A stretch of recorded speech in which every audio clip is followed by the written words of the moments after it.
What is up, JL Life? Modell here. In today's video, we're going to be doing an upgrade that was so nice, I had to do it twice. Stay tuned.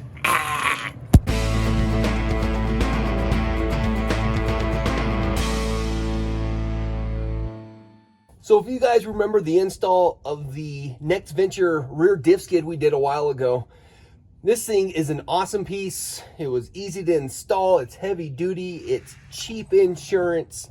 It protects the U-joint on your drive shaft. It protects the drain plug on the bottom of your diff, and it protects that thin piece of metal of the lip of the diff plate.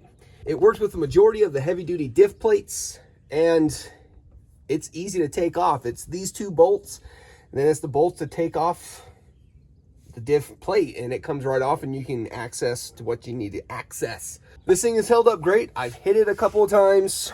I got zero complaints about this awesome designed piece of hardware.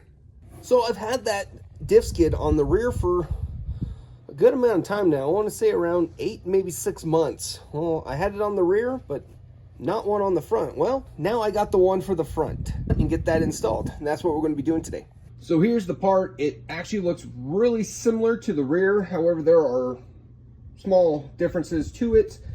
The install is relatively the same, so we're going to blow through this really quick. It comes with the top clamp, the bolt back platings, the hardware, and of course the diff skid. Now this does come bare steel, so you will need to have it coated. So just kind of give you an idea of what it's going to look like when it's up and underneath the Jeep. You're going to get the top clamp. It's going to go towards the front. Now these little guys, they go in a particular way. As you can see, this side is shorter than this side. And you can see on here, the bolts are spread to correspond with that. It's going to be flat up against the diff plate on both sides. Put it on in there. Your big bolt heads will be going into these 6. And your 6 torque heads will be replacing the bottom of the diff itself. So it's important before you start this install is to put this in its place. If you kind of noticed earlier, the top clamp only has 2 holes, but there's 3 bolts to be going in here. Well, that's to help hold it in place because it's not very easy to get in once you have it kind of mocked up. You can't just slide it in there like you can the rear. So, of course, you just want to start it. Don't tighten it all the way so you have that wiggle room. Make sure you get both sides done. Now we can get it in place.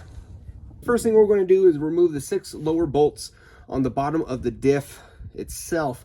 Now I'm assuming it's going to be just like the front. When I remove these bolts, it shouldn't leak. However, be smart.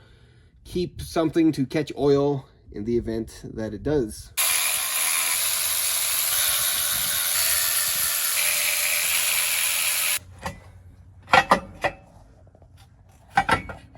I'm just going to start these bolts. I'm not going to tighten them down. If you tighten them down, you're going to have a hard time getting it to line up on the backside. So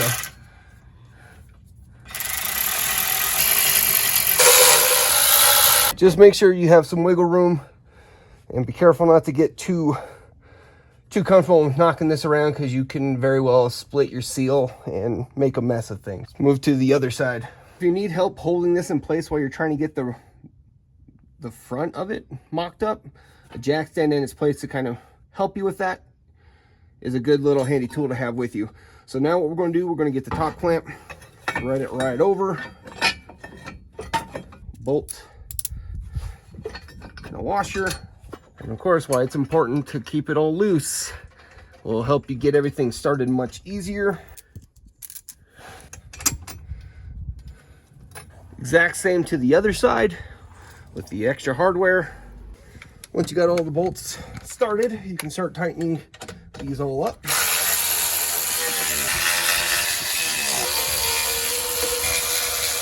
Then tighten the diff bolt.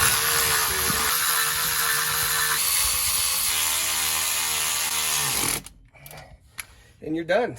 Like I was mentioning earlier, the diff plug that's normally right here, which has been known to come loose getting hit on rocks, is protected and covered. I no longer have to worry about that. The U-joint on my pinion is protected. I don't have to worry so much about that. This is cheap insurance, and it's a really well-made part, and it's very well designed and thick. It is thick. I just want to say I really like Next Venture Motorsports. The CEO, Dan, guy's designing some amazing things. Go check him out. If you're curious on how the rear one is done, link here. I've been doing YouTube for like 2.5 years, and I still don't know which one to point to. But guys, thank you so much for watching. Remember to like, comment, subscribe, and share. Stay tuned for the next one, y'all. Keep it easy.